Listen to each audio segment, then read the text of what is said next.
बलरामपुर जिला के पीपरपान ग्राम पंचायत में फर्जी महिला समूह से राशन दुकान चलाए कर हिस्सा आवेदन।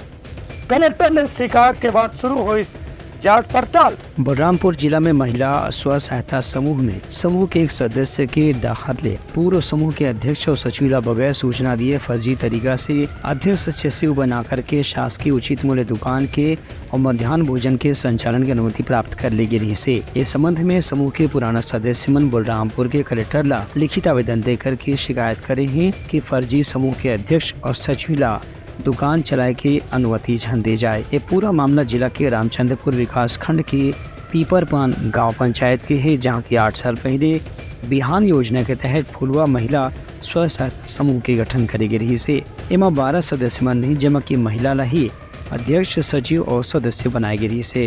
लेकिन यही समूह से एक सदस्य देवंती यादव हा पुस्तक संचालक के काम करत रही से ओहा एक नवा समिति के पंजीयन कराए की जानकारी देकर के कलेक्टर ऑफिस में आवेदन कर दीस और फर्जी तरीका से अध्यक्ष और सचिव की नियुक्ति करके वह दुकान चलाए के अनुमति प्राप्त करे के प्रयास करत रही से फर्जी लेटर हेड में जानकारी दे के स्थिति पुराना सदस्य मन कलेक्टर लौकर बारे में शिकायत करे हैं।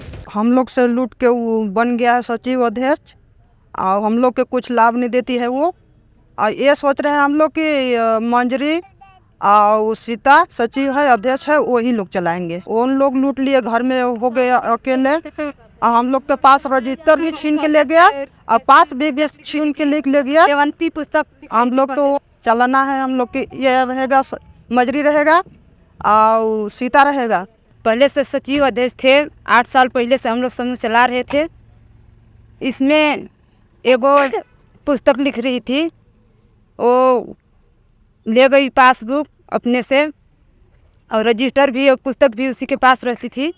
वो फर्जी करा के सचिव अध्यक्ष घर पर बन गए हैं, सासे बहू मिल के, और एक घर में बन गए हैं। और हम लोग सचिव अध्यक्ष पहले से थे और अभी भी रहना चाह रहे हैं। फिलहाल कलेक्टर है शिकायत मिले के बाद मामला के जांच शुरू कर दे हवे। ब्यूरो रिपोर्ट उतलंघा न्यूज़।